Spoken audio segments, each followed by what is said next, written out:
नमस्कार दोस्तों, आप सभी का स्वागत है कॉन्सेप्ट एकेडमी के यूट्यूब चैनल पर। और हम डिस्कस कर रहे थे आपका आधुनिक भारत का इतिहास, और टॉपिक होगा आज आपका सामाजिक एवं धार्मिक सुधार। तो चलते हैं पहले क्वेश्चन पे। लिखा हुआ है, निम्न में से किसने अलीगढ़ आंदोलन का नेतृत्व किया था? तो ये थे आपके सैयद अहमद खान साहब। तो पढ़ लेते हैं। सर सैयद अहमद खान भारत के महान मुस्लिम सुधारकों में से एक थे। उन्होंने आधुनिक तर्कवाद और विज्ञान के प्रकाश में कुरान की व्याख्या की थी। उनकी सबसे बड़ी उपलब्धि थी 1875 में अलीगढ़ में मुस्लिम एंग्लो ओरिएंटल कॉलेज, अलीगढ़ मुस्लिम विश्वविद्यालय जिसे अब कहा जाता है, उसकी स्थापना करना 1875 में हुई थी। अच्छा, एक चीज़ याद रखना, ओरिएंटलिस्ट जो होते थे, ओरिएंटलिस्ट बोला जाता था उन अंग्रेजों को बोला जाता था जो भारतीय जो आपकी लोकल लैंग्वेजेस होती थी उन्हें सपोर्ट करते थे। ये आपने याद रखना है। मुसलमानों में आधुनिक शिक्षा के प्रसार और सामाजिक सुधार के लिए सबसे महत्वपूर्ण आंदोलन सर सैयद अहमद खान ने 1817 से 1898 द्वारा शुरू किया गया था। ये बोल सकते हैं जन्म और मरण का, बोल सकते हैं इनका क्या है, आपकी डेट है, ये बोल सकते हैं सन है। 1864 में उन्होंने अनुवाद सोसाइटी, या आप याद रखना, किस स्थापना की थी, जिसे बाद में द साइंटिफिक सोसाइटी के नाम से जाना गया था। ये बहुत इंपॉर्टेंट है। द साइंटिफिक सोसाइटी को पहले किस नाम से जाना जाता था? अनुवाद सोसाइटी के नाम से जाना जाता। 1864 में इसकी स्थापना की गई है। ट्रांसलेट या ट्रांसलेशन सोसाइटी, ये आप याद रखना। अच्छा, नेक्स्ट आते हैं अबुल कलाम आज़ाद। अगर इनकी बात करें तो मौलाना अबुल कलाम आज़ाद भारत के पहले शिक्षा मंत्री रहे। 1923 में दिल्ली में आयोजित एक विशेष सत्र आईएनसी के सबसे युवा अध्यक्ष बनते हो, ठीक है ना। तो आईएनसी के जो इंडियन नेशनल कांग्रेस है उसके सबसे युवा आपके अध्यक्ष भी कौन है? मौलाना अबुल कलाम आज़ाद है। उन्हें रामगढ़ में 1940 सत्र की अध्यक्षता दी गई थी, और इस कारण से क्या हुआ था कि 1946 तक कोई सत्र नहीं हुआ, तो लंबे समय तक कांग्रेस के अध्यक्ष रहे। अगर देखा जाए प्री इंडिपेंडेंट, या बोल सकते हैं स्वतंत्रता से पहले, तो वो यही थे। वह एक क्रांतिकारी कवि, पत्रकार, कार्यकर्ता और स्वतंत्रता सेनानी थे, जिन्हें देश के सर्वोच्च सम्मान भारत रत्न से भी क्या किया गया है? सम्मानित किया गया है। मोहम्मद इकबाल की अगर बात करें तो सर मोहम्मद इकबाल एक दक्षिण एशियाई मुस्लिम लेखक, दार्शनिक और राजनीतिज्ञ थे। तरानाए हिंदी, ये याद रखना, इन्हें जो बोल सकते हैं, जो लिखा हुआ है के रूप में जाने जाने वाला जो है, सारे जहाँ से अच्छा हिंदुस्तान हमारा, ये मोहम्मद इकबाल ने लिखा है, ठीक है ना। तो ये आपने याद रखना है। उसके बाद है मोहम्मद अली जिन्ना की अगर बात करें तो एक बैरिस्टर थे, राजनीतिज्ञ और एक पाकिस्तान के संस्थापक बोले जाते हैं, फाउंडिंग फादर है। जिन्ना ने 1913 से लेकर 14 अगस्त 1947 तक पाकिस्तान की स्थापना तक अखिल भारतीय मुस्लिम लीग के नेता के रूप में काम किया, और फिर उनकी मृत्यु तक पाकिस्तान के पहले गवर्नर जनरल के रूप में उन्होंने काम किया था। ये आपने याद रखना है कि पाकिस्तान के पहले गवर्नर जनरल कौन बने थे? मोहम्मद अली जिन्ना बने थे, जब स्वतंत्र हुआ था 14-15 अगस्त को।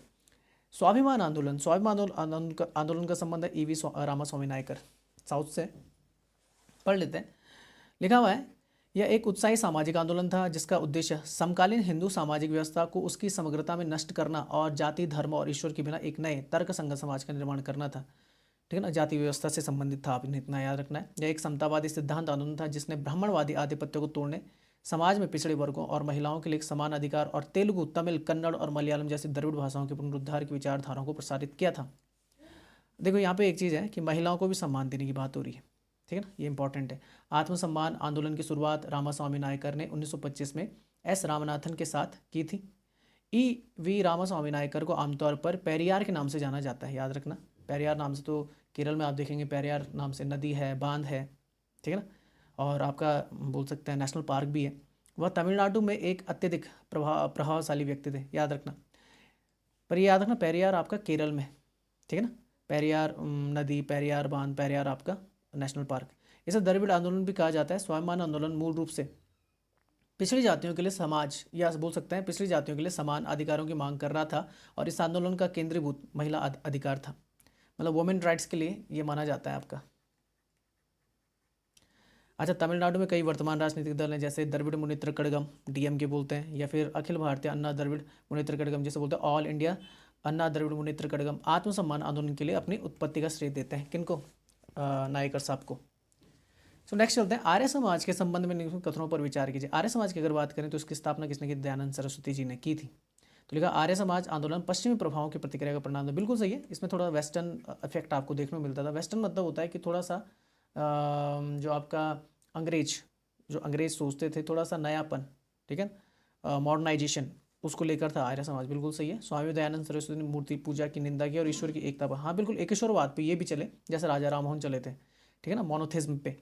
तो ये आपने याद रखना। इन्होंने कहा था वेदों की ओर लौटो, क्योंकि वेदों में वो चीज़ नहीं लिखी हुई कि भाई कि आपके जो बोल सकते हैं 4 वर्ग बनेंगे, ठीक है ना, वो क्या होगा कि जाति व्यवस्था जो थी, तो उसका जो आधार था वो बोल सकते हैं आपका जन्म के आधार पर नहीं था, बल्कि कर्म के आधार पर था। कर्म के आधार पर जाति व्यवस्था में बांटा जाता था। तो दोनों आपके सही हैं। पढ़ लेते हैं, यहाँ पे लिखा हुआ है देखो। आर्य समाज आंदोलन पश्चिमी प्रभावों की प्रतिक्रिया का परिणाम था। यह रूप में पुनरुत्थानवादी था। हालांकि सामग्री पुनरुत्थान मतलब जिस बोलते हैं ग्रेट रेनेसा। संस्थापक स्वामी दयानंद सरस्वती ने पश्चिमी विचारों को खारिज कर दिया था, ठीक है ना। और आर्यों के प्राचीन धर्म को पुनर्जीवित करने की मांग थी। अच्छा मैंने सुनो, एक सेकंड रुकना है, मैंने क्या पढ़ लिया। जो आर्य समाज आंदोलन पश्चिमी प्रभावों की प्रतिक्रिया का परिणाम, हाँ प्रभावों का परिणाम था। मतलब पश्चिमी प्रभावों को वो नहीं मानता था, वेस्टर्न कल्चर को नहीं मानता था। लोग जो वेस्टर्न कल्चर की तरफ आकर्षित हो रहे थे उसको नहीं मानता था, बल्कि अपने धर्म जो आर्य धर्म है उसको पुनर्जीवित करने के लिए था, जिसके लिए वो शुद्धि आंदोलन भी चलाते हैं। कौन? आपके दयानंद सरस्वती, ठीक है ना। आर्य समाज का मुख्य उद्देश्य जाति विहीन समाज बनाना था, सती प्रथा को समाप्त करना और विधवा विवाह को प्रोत्साहित करना और सभी को शिक्षा देना था। देखो कितनी अच्छी अच्छी चीज़ें थी इसमें। दयानंद सरस्वती ने वेदों की अचूकता का प्रचार किया था कि वेदों में वो चीज़ नहीं लिखी हुई जो आज हमें पढ़ाई जाती है। उन्होंने अंतर जातीय विवाह को भी क्या किया था? प्रोत्साहित किया था। इंटरकास्ट जो आपकी मैरिजेज होती हैं उन्हें भी प्रोत्साहित किया था उस टाइम पे। अब सोच लो, आज से लगभग 150 साल पहले की बात है। स्वामी दयानंद ने मूर्ति पूजा की निंदा की और दैवत्व को एकता का उपदेश दिया। उनके विचार प्रसिद्ध कृति उनकी सत्यार्थ प्रकाश में देखने को मिलती है। आर्य समाज में माया मोक्ष की मान्यताओं को कड़ी आलोचना की थी, याद रखना, ठीक है। आगे चलते हैं। 19वीं शताब्दी में सामाजिक सुधार आंदोलन के प्रमुख संगठन तत्वबोधिनी सभा की स्थापना किसने की थी? तो ये थे आपके देवेंद्रनाथ टैगोर, जो आपके ब्रह्म समाज से जुड़े हुए थे, ठीक है ना। देवेंद्रनाथ टैगोर आपके रविन्द्रनाथ टैगोर के पिता हैं। तो लिखा हुआ है देवेंद्रनाथ टैगोर का जन्म जोरासांको में टैगोर परिवार में हुआ था, जिन्हें जोरासांको ठाकुरबाड़ी के नाम से जाना जाता था। 1848 में ब्रह्म धर्म के संस्थापक थे, जिसे आज भी ब्रह्मवाद के रूप में जाना जाता है। तत्वबोधिनी सभा की स्थापना देवेंद्रनाथ टैगोर ने 1839 ईस्वी में कलकत्ता में की थी। इसका मुख्य उद्देश्य भारत की प्राचीन संस्कृति और राजा राममोहन राय के विचारों को प्रचार प्रसार करना था। बंगाली भाषा में तत्वबोधिनी सभा द्वारा प्रकाशित एक पत्रिका थी, तत्वबोधिनी पत्रिका। याद रखना कब हुई थी तत्वबोधिनी सभा की स्थापना? 1839 में देवेंद्रनाथ टैगोर के द्वारा। ईश्वरचंद विद्यासागर, अश्विनी कुमार दत्त जैसे महान विचारक ब्रह्म समाज में कहते शामिल थे। तत्वबोधिनी सभा को देवेंद्रनाथ टैगोर ने 1859 में ब्रह्म समाज में भंग कर दिया था, मतलब इसमें मिला दिया था। अच्छा, केशव चंद्र सेन की बात करें तो ये भी एक समाज सुधारक हैं और 1856 में देवेंद्रनाथ टैगोर के बाद ब्रह्म समाज के कर्ता धर्ता बनते हैं, ब्रह्म समाज के सदस्य बनते हैं। और 24 जनवरी 1868 को केशव चंद्र सेन ने अपने मंदिर की आधारशिला रखी थी, जिसे नई व्यवस्था का शिखर कहा जाता है। ईश्वरचंद विद्यासागर की अगर बात करें, एक महान विद्वान सुधारक हैं। 1850 में संस्कृत कॉलेज के प्राचार्य बने। उन्होंने गैर ब्राह्मणों के लिए संस्कृत कॉलेज खोला था, गैर ब्राह्मणों के लिए। उन्होंने विधवा पुनर्विवाह के समर्थन में एक आंदोलन शुरू किया, जिसके परिणाम स्वरूप विधवा पुनर्विवाह कानून लाया गया था। और ये आप जानते हैं किसके टाइम पे लाया गया था? डलहौजी के टाइम पे लाया गया था। वह बाल विवाह और बहुविवाह के खिलाफ थे, मतलब बच्चों की शादी नहीं होनी चाहिए। और बहुविवाह मतलब बोल सकते हैं कई सारे क्या शादियों के क्या थे? खिलाफ थे। एक ही शादी हो, जो आज चलता भी है। अगर आप देखेंगे हिंदू धर्म में देखेंगे तो वहाँ पे देखने को मिलता है कि आप एक ही शादी कर सकते हैं एक टाइम पे। अगर आपको दूसरी शादी करनी है तो पहले वाले को तलाक देना बहुत जरूरी है। उन्होंने वर्ण परिचय और सोम प्रकाश पुस्तकें लिखी थी। ये आप याद कर लेना कि ईश्वर चंद्र विद्यासागर की 2 किताबें बहुत इंपॉर्टेंट है, वर्ण परिचय और सोम प्रकाश। खासकर सोम प्रकाश बहुत इंपॉर्टेंट है। और अभी बताया था दयानंद सरस्वती की कौन सी थी? सत्यार्थ प्रकाश। अब मैच करना है तो ब्रह्म समाज से संबंधित अगर इन चारों में से देखा जाएगा तो वह आपके केशव चंद्र सेन। तो पहले का तो आ जाएगा 4th तो ये आंसर बन जाएगा सीधे। फिर यंग बंगाल मूवमेंट से रिलेटेड आपके Vivian Derozio, Henry Vivian Derozio. ये बहुत खतरनाक आदमी था। मात्र शायद 19-20 साल की उम्र में शायद से इनकी मृत्यु हो गई थी। और उतनी उम्र में इन्होंने अपना नाम कमा दिया कि इन्हें भारत के इतिहास में एक इनका नाम स्वर्णिम अक्षरों में लिखा जाता है, हेनरी विवियन डेरोजियो। बहुत ज़्यादा उम्र की नहीं थे, शायद से 20-25 साल के आसपास ही थे, ज़्यादा उम्र नहीं थी। रामकृष्ण मिशन की अगर बात करें तो आप जानते हैं स्वामी विवेकानंद ने स्टार्ट किया था, आई थिंक 1897 के आसपास किया था। और अलीगढ़ मुस्लिम विश्वविद्यालय जो मैंने बताया 1875 में सैयद अहमद खां के द्वारा बनाया गया था, जो उसका नाम एंग्लो ओरिएंटलिस्ट कॉलेज था। बाद में जाके उसका क्या नाम रख दिया जाता है? अलीगढ़ मुस्लिम विश्वविद्यालय रख दिया जाता है। पढ़ लेते हैं। ब्रह्म समाज की अगर बात करें तो राजा राम मोहन राय ने आधुनिक भारत का जनक कहा जाता है। उन्होंने 1828 में पहले धार्मिक सुधार संगठन ब्रह्म समाज की स्थापना की थी। ब्रह्म समाज के 2 सबसे प्रमुख नेता बाद में जाके होते हैं केशव चंद्र सेन और देवेंद्रनाथ टैगोर। मूर्ति पूजा को मना कर दिया था, एकेश्वरवाद को मानते थे, अर्थहीन संस्कारों कर्मकांडों को त्याग दिया था। समाज सुधार के क्षेत्र में सबसे बड़ी उपलब्धि 1829 में सती का उन्मूलन, उसके लिए बहुत प्रयास किए थे। और उन्हीं के प्रयासों से, राजा राम मोहन राय के प्रयासों से क्या होता है कि लॉर्ड विलियम बेंटिंग उस टाइम पे क्या करते थे? 1829 में सती को क्या करते थे? गैर कानूनी घोषित कर देते हैं। ब्रह्म समाज के प्रचार के लिए केशव चंद्र सेन ने पूरे मद्रास और बॉम्बे प्रेसिडेंसी की और बाद में उत्तर भारत की यात्रा की थी। तो राजा राममोहन राय के बाद जो दो सबसे बड़े नाम आते हैं, केशव चंद्र सेन और देवेंद्रनाथ टैगोर। यंग बंगाल मूवमेंट की अगर बात करें, Henry Louis Vivian Derozio young Bengal आंदोलन के संस्थापक थे। हेनरी लुई विवियन डेरोजियो पुर्तगाली मूल के थे, एक भारतीय कवि, हिंदू कॉलेज और कोलकाता के सहायक प्रधानाध्यापक थे। अब आप देखेंगे ना, कोलकाता अगर देखा जाए तो कोलकाता कॉलेज के ये बोल सकते हैं टीचर बन गए हैं, मतलब वो 20 साल की उम्र में बन गए थे। वो अपने समय के एक क्रांतिकारी विचारक थे और बंगाल के युवाओं के बीच पश्चिम शिक्षा और विज्ञान का प्रसार करने वाले पहले भारतीय शिक्षकों में से एक थे। उन्होंने 17 वर्ष की आयु में, देख लीजिए कि आयु में, एक शिक्षक के रूप में हिंदू कॉलेज में प्रवेश लिया था। 17 वर्ष में 12वीं पास नहीं होता आज की डेट में, उन्होंने 17 वर्ष में क्या कर दिया, शिक्षक बन गए, बताओ। उन्होंने और उनके छात्रों ने डेरोजियन या यंग बंगाल को बंगाल के लोगों के बीच कट्टरपंथी सुधारवादी विचारों को बढ़ावा दिया था। कभी अगर पूछा जाता है तो डेरोजियन इसके हेड। रामकृष्ण मिशन की अगर बात करें तो 1897 में स्वामी रामकृष्ण परमहंस के प्रमुख जो शिष्य थे स्वामी विवेकानंद ने उनके नाम पे, अपने गुरु के नाम पे इसकी स्थापना की थी। मिशन ने श्री रामकृष्ण के जीवन और शिक्षाओं से सभी को आदर्शों और सिद्धांतों में शामिल किया है। मिशन ने गरीबों की मदद, महिलाओं की स्थिति में सुधार और अस्पृश्यता और अंधविश्वास के खिलाफ लड़ने और शिक्षा प्रणाली को बदलने के लिए काम किया है।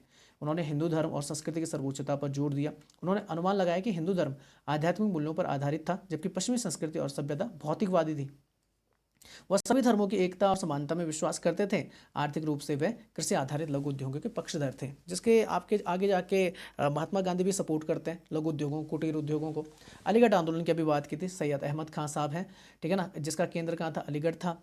उनके दिमाग में तत्काल दो उद्देश्य थे, मुसलमानों और नए अंग्रेजों के बीच गलतफहमी और तनाव की स्थिति को दूर करना था, और सरकार और उन्हें पक्ष में अपने विश्वास के मूल सिद्धांतों से किसी भी तरह से विचलित हुए बिना नए शासन के लिए उपलब्ध अवसरों को कई लाभ उठाने के लिए प्रेरित किया गया था। नेक्स्ट आते हैं ज्योतिबा फुले। अगर देखा जाए तो द्वारा प्रचारित विचारों के संबंध में लिखने में से कौन सा कथन सही नहीं है, तो पहला, उनके शब्द और कार्य सार्वभौमिक मानवतावाद के एक रूप में प्रतिनिधित्व करते थे, बिल्कुल सही है, सार्वभौमिक थे, बिल्कुल सही है।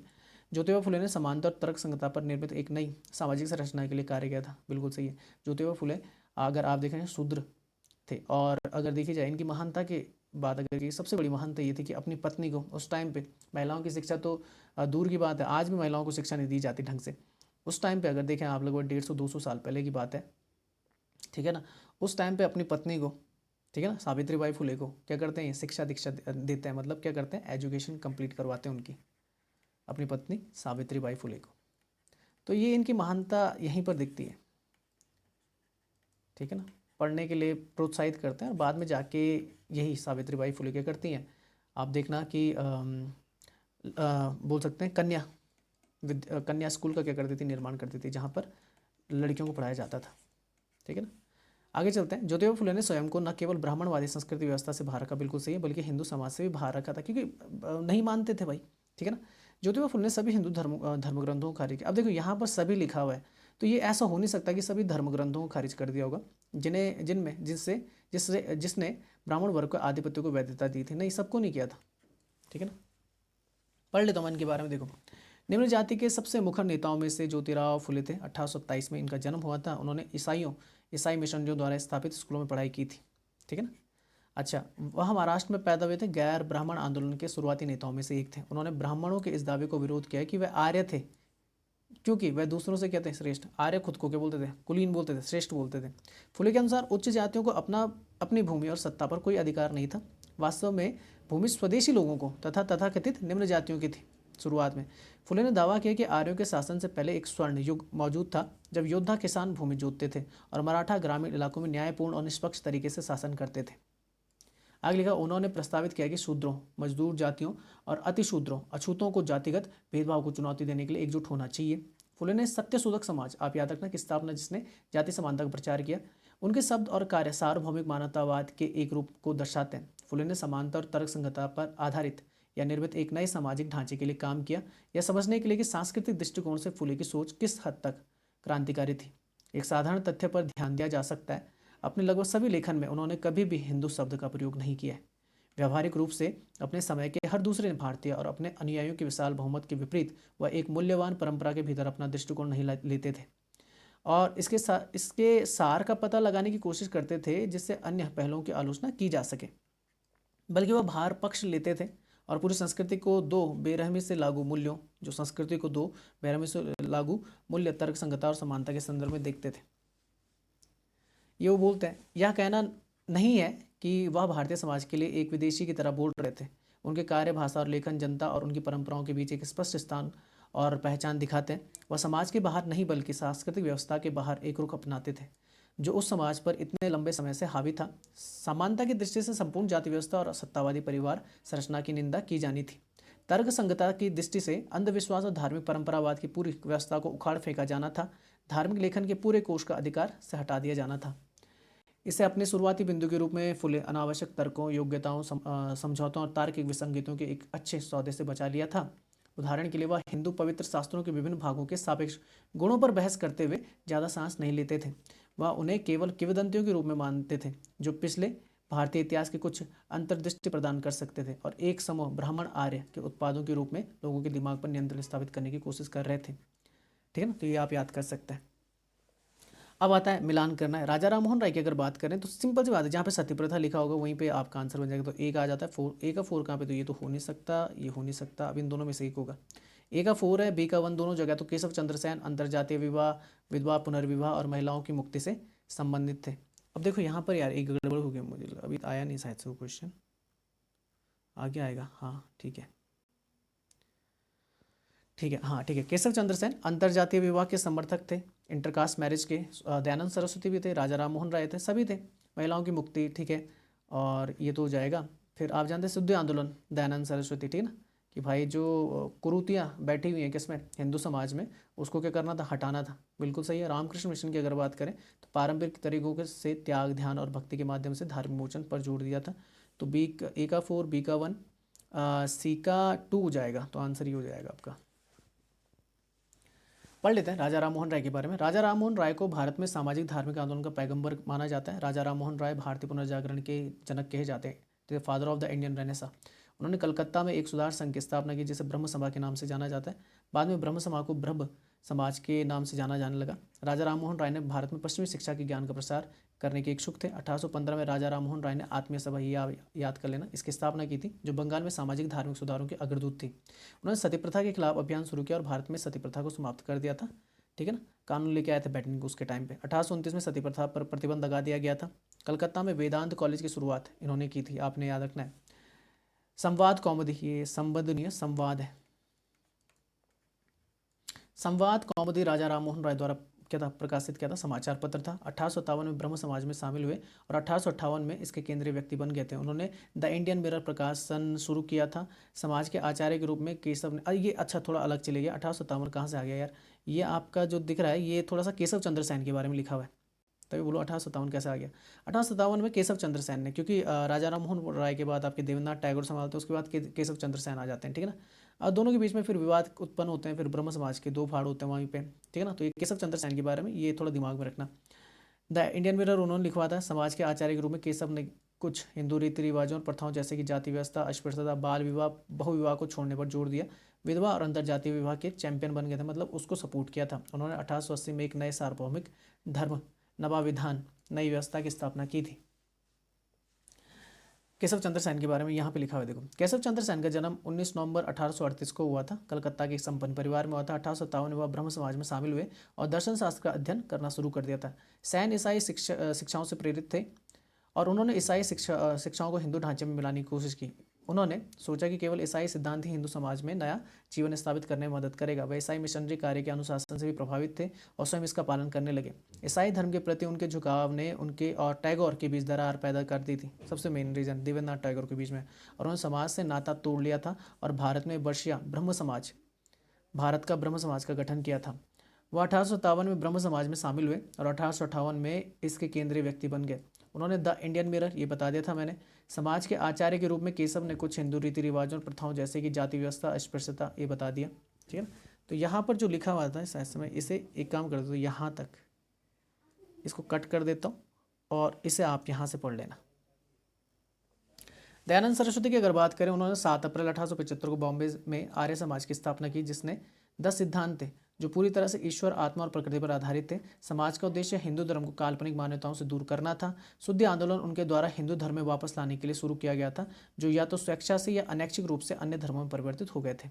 रामकृष्ण मिशन की अगर बात करिए, रामकृष्ण परमहंस की बात करें, रामकृष्ण परमहंस एक रहस्यवादी थे जिन्होंने पारंपरिक तरीकों से त्याग, ध्यान और भक्ति के माध्यम से धार्मिक मोचन की मांग की थी। वह एक संत थे जिन्होंने सभी धर्मों की अंतर्निहित एकता को पहचाना और इस बात पर प्रकाश डाला कि ईश्वर और मोक्ष के कई मार्ग हैं और मनुष्य की सेवा ईश्वर की सेवा है। रामकृष्ण आंदोलन की स्थापना रामकृष्ण परमहंस की शिक्षाओं पर हुई थी। नेक्स्ट आता है निम्नलिखित कथनों पर विचार कीजिए। केशव चंद्र सेन, तो विधवा पुनर्विवाह बिल्कुल, अंतरजातीय बिल्कुल, पर्दा प्रथा गांधी बिल्कुल, वैदिक शिक्षा और वैदिक काल का पुनरुद्धार बिल्कुल। आंसर होगा चौथा। तो ये वाला गलत हो जाता है आपका, ठीक है ना, चौथा होगा आंसर। ठीक है, केशव चंद्र सेन की अगर बात करें 19 नवंबर 1938 को बताया था और ये सारी चीज़ें मैं पढ़ा चुका हूँ, आपको यहाँ से पढ़ाना पड़ेगा। वह भारतीय सुधार संघ का भी हिस्सा थे।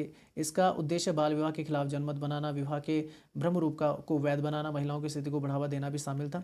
भारतीय सुधार संघ ने ब्रह्म विवाह को वैध बनाने और विवाह की न्यूनतम आयु तय करने का प्रयास किया। उन्होंने मूर्ति पूजा का निषेध किया और निरर्थक संस्कारों और कर्मकांडों को त्याग दिया। समाज सुधार के क्षेत्र में सबसे बड़ी उपलब्धि 1829 में सती का उन्मूलन था। वह महिलाओं के लिए उच्च विश्वविद्यालय शिक्षा के पक्ष और प्रदा व्यवस्था के खिलाफ थे। उन्होंने कई प्राचीन वैदिक प्रथाओं को पुनर्जीवित किया और 12 शिष्यों को एक अर्धचंद्र, एक क्रॉस, एक त्रिशूल, इस्लाम, ईसाई धर्म, शैववाद के संबंधित प्रतीकों, हिंदू धर्म की शाखा जो परम वास्तविकता के रूप में शिव की पूजा करते थे, के झंडे के नीचे प्रचार करने के लिए भेजा। हालांकि उन्होंने वैदिक काल के पुनरुद्धार को प्रोत्साहित नहीं किया था। अच्छा, ये नहीं किया था, हालांकि उन्होंने वैदिक काल के पुनरुद्धार को, ठीक है, तो आंसर कौन सा हो जाएगा फिर?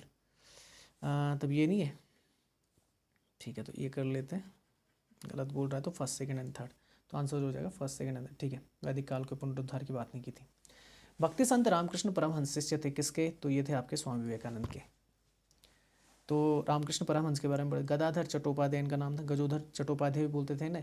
रामकृष्ण परमहंस कलकत्ता के दक्षिणेश्वर में काली मंदिर में एक गरीब पुजारी थे। उन्हें लोकप्रिय रूप से दक्षिणेश्वर के संत के रूप में जाना जाता है, याद रखना।